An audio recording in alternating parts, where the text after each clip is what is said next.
the party strategy, the party plan. Is it the duty of the ED and Amit Shah? And because of election, they are collecting all my information of my party. আচ্ছা, ইডির কোন দরকার লিস্টের কে ওদের candidate হচ্ছে না হচ্ছে বা স্ট্র্যাটেজি? আর যদি লিস্ট থাকেও সেই লিস্ট তো মমতা ব্যানার্জির বাড়িতেও আছে, অভিষেকের অফিসেও আছে। देखो मैंने सब लेके आया because I rang up Pratik because he is the in charge of my party. তুমি বলছো পার্টি অফিস, প্রতীক চৌধুরীর বাড়ি পার্টি অফিস, আইপ্যাকের অফিস পার্টি অফিস। যা বুঝাবে মানুষকে তাই বুঝবে মানুষ। Taking away all my party documents. If I read the BJP party office, what will be? What will be the result?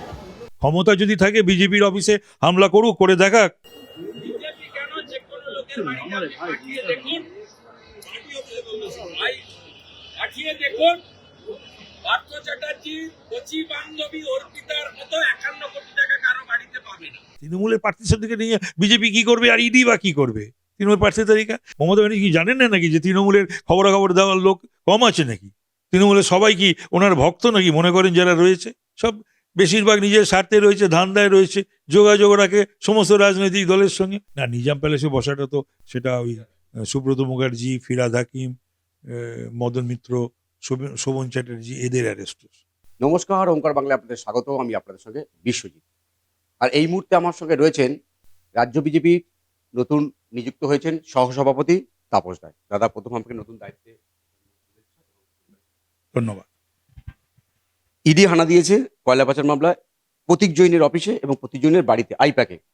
Mamata Bandyopadhyay পৌঁছে গেলেন, কি কারণ হতে পারে?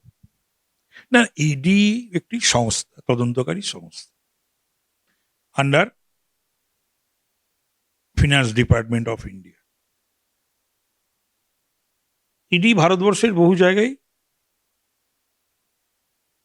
তদন্ত চালাচ্ছে, রেড করছে, আজও করছে, এর আগেও বাংলায় করেছে।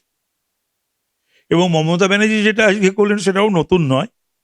বাংলার মানুষ প্রতিদিনই তাকে নব নব রূপে দেখছেন, আজও দেখলেন এবং বুঝলেন এবং বুঝছেন।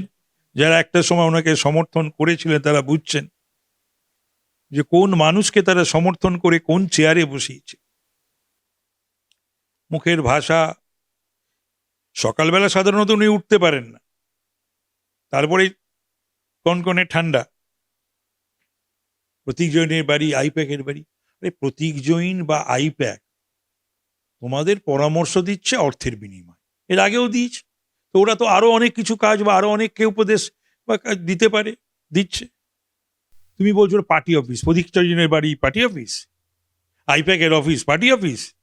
যা বুঝাবে মানুষকে তাই বুঝবে মানুষ। তুমি সেখানে ছুটে যাচ্ছ নিজের সাংবিধানিক পদ, একে মহিলা সাংবিধানিক পদ, এগুলোকে ব্যবহার করে সেখানে সিপি বা যায় কি করে? একটা জায়গায় তদন্ত চলে, এর আগেও তো বহু জায়গায় তদন্ত চলেছে। যদিও মমতা ব্যানার্জি এর আগে ওই লাউডন স্ট্রিটেই সিপির রেসিডেন্সে ছুটে গেছিলেন, নিজাম প্যালেসে ছুটে গেছিলেন, এগুলো উনি করেছেন, যে করেননি তা না। কিন্তু আজকে যেটা করলেন এবং এই বুকে করে দুহাত ধরে জড়িয়ে ধরে যে সমস্ত ল্যাপটপ নাকি ফাইল না মোবাইল হার্ড ডিস্ক সেগুলোকে একেবারে ছাড়ছেন না, মানে নিজেরও ব্যাগটাও তো অন্যের কাছে দিয়ে দেন বা সিকিউরিটিদের কাছে, সেটাও দিচ্ছেন না। আবার আইপ্যাকের অফিসে গিয়ে সেখানেও আপাত দৃষ্টিতে দেখে মনে হলো যে পুলিশেরই কোনো কর্মচারী, সে দেখি হন্তদন্ত কিছু ফাইল টাইল নিয়ে দৌড়চ্ছে এবং সেটা মুখ্যমন্ত্রীর গাড়িতে তুলে দিচ্ছে। এইগুলো তো ঠিক না। আমরা সাধারণভাবে জানি যে সরকারের কোনো কাজে বাধা দেওয়া যায় না। হাইকোর্ট, সুপ্রিম কোর্টও কখনো কোনো তদন্তকারী সংস্থাকে বিরত থাকতে বলে না, এক্ষেত্রেও বলেনি। বরঞ্চ বলে যদি কাউকে ছাড়ও দেয় আবেদনকারীকে, বলে যে আপনাকে ডাকলে যেতে হবে এবং সাহায্য করতে হবে তদন্তকারী সংস্থাকে। কিন্তু একটা অদ্ভুত ব্যাপার, এই আইপ্যাককে নিয়ে প্যাক কত কথা বলেছেন মমতা ব্যানার্জি, আজকে আইপ্যাকের জন্য একেবারে। আর যে কথা উনি বলছেন উনি তো তৈরি করে, আর মনে একটা সময় মানুষ ওনাকে বিশ্বাস করত, তখন উনি মানুষকে যা গল্প গুজব যা সব বুঝিয়েছেন মানুষ তো ওখানে চিনে ফেলেছে আজকে। তো সুতরাং সেই মানুষদেরকে তো আজকে যা খুশি তাই। আচ্ছা, ইডির কোন দরকার লিস্টের কে ওদের ক্যান্ডিডেট হচ্ছে না হচ্ছে বা স্ট্র্যাটেজি? আর যদি লিস্ট থাকেও সেই লিস্ট তো মমতা ব্যানার্জির বাড়িতেও আছে, অভিষেকের অফিসেও আছে, তৃণমূল ভবনেও রয়েছে। তো সুতরাং মানুষকে যা বলবেন উনি মানুষ তাই বুঝবে, এমন কিছু ভাবার কিন্তু ওনার কোনো কারণ অন্তত আজকে আর নেই। তো সুতরাং আজকে দলটির বা সরকারের কাণ্ড কারখানা দেখে মানুষ তাজ্জব। আমিও ভাবতে পারি না, এর আগেও অনেক মুখ্যমন্ত্রী বাড়িতে রেড হয়েছে, অ্যারেস্ট হয়েছে, কেন্দ্রীয় সরকারের মন্ত্রী, প্রেজেন্ট পাস্ট, কোথাও ভারতবর্ষে এই ধরনের ঘটনা কখনো ঘটতে আমরা দেখিনি বা শুনিনি। ঝাড়খণ্ডে হয়েছে, ওই সোরেন,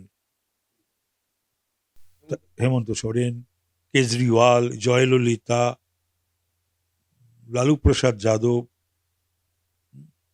আরো অনেক আছে। চিদম্বরমজি, তিনিও তো হোম মিনিস্টার ছিলেন সেন্ট্রাল গভর্নমেন্ট।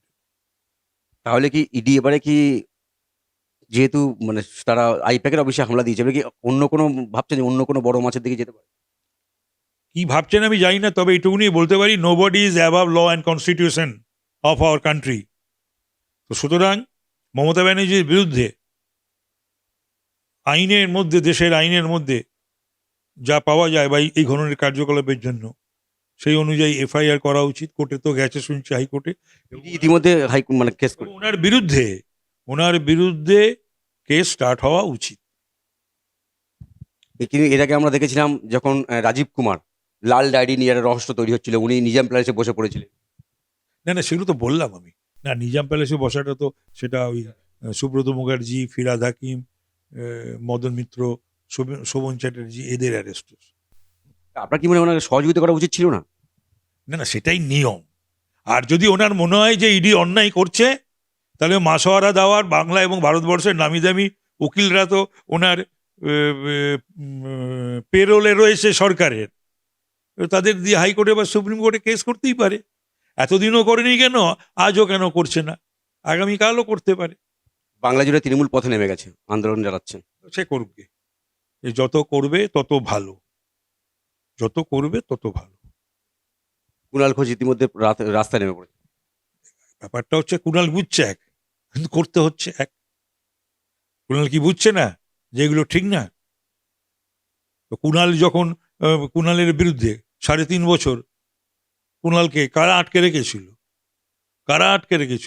কুণালের কথাকে যদি আমি বিশ্বাস করি তাহলে তো অন্যায়ভাবে কুণালকে আটকে রেখেছিল। সেইটাই তো কুণাল বারবার বলতে চাইতো বা বলতো, এবং সে যখন বলতে চাইতো, এই কলকাতার পুলিশ কিভাবে ক্যানিস্টারের মতন করে সেই গাড়ি বাজিয়ে ওর বলাটাকে বন্ধ করে দিত। বলছে বিজেপি যদি পার্টি অফিসে হামলা চালে বা আমরা এরকম তদন্ত করি, কেমন লাগে? না, করুক না। ক্ষমতা যদি থাকে বিজেপির অফিসে হামলা করুক, করে দেখাক। ক্ষমতা যদি থাকে বিজেপির বিরুদ্ধে কেস করুক না। জেনুইন কেস করলে তো করতেই পারে। আর জেনুইন কেস যদি না থাকে, হাইকোর্ট সুপ্রিম কোর্ট খোলা আছে, আমরা যাবো সেখানে। তৃণমূলের প্রার্থী তালিকা ইডির মধ্যে দিয়ে বিজেপি হরণ করতে চায়। ভুলভাল কথাবার্তা। তৃণমূলের প্রার্থী সাথে নিয়ে বিজেপি কি করবে, আর ইডি বা কি করবে? তৃণমূলের প্রার্থী তালিকা যদি এই জানার হয়, মমতা ব্যানার্জি কি জানেন না নাকি যে তৃণমূলের খবরাখবর দেওয়ার লোক কম আছে নাকি? তৃণমূলের সবাই কি ওনার ভক্ত নাকি মনে করেন? যারা রয়েছে সব বেশিরভাগ নিজের স্বার্থে রয়েছে, ধান্দায় রয়েছে, যোগাযোগ রাখে সমস্ত রাজনৈতিক দলের সঙ্গে। প্রশ্নটা হলো যে তৃণমূলের প্রার্থী তালিকা কারো জানার ইচ্ছাও নেই, আর যদি মনে করে কেউ জানবো, সে জানাটা খুব কঠিন নয়। না 26-এ ছক কষছিল, সেই ছকটা আপনারা জানতে চাইছিল, ওই জন্য। ভাই, আমার ইডি জানবে কেন? ইডির কোন প্রয়োজন? সেটা তো বিজেপির দিক। না না, ইডির জানার কোন প্রয়োজনে? সিআইডি বা ডিডিকে দিয়ে কি এই কাজ করান নাকি মমতা ব্যানার্জি? মমতা বন্দ্যোপাধ্যায় বাংলার মানুষকে কার্যত ভুল বোঝাচ্ছেন। ইডির কোনো প্রয়োজন নেই যে তৃণমূলের প্রার্থী তালিকা দেখার। মমতা বন্দ্যোপাধ্যায় যদি ক্ষমতা থাকে, তিনি যে হুঁশিয়ারি দিচ্ছেন যে বিজেপির অফিসে যদি এরকম হামলা হয় তাহলে কেমন লাগবে, করে দেখতেই পারে। ক্যামেরায় রবি দত্তের সঙ্গে বিশ্বজিৎ হালদার, ওঙ্কার বাংলা।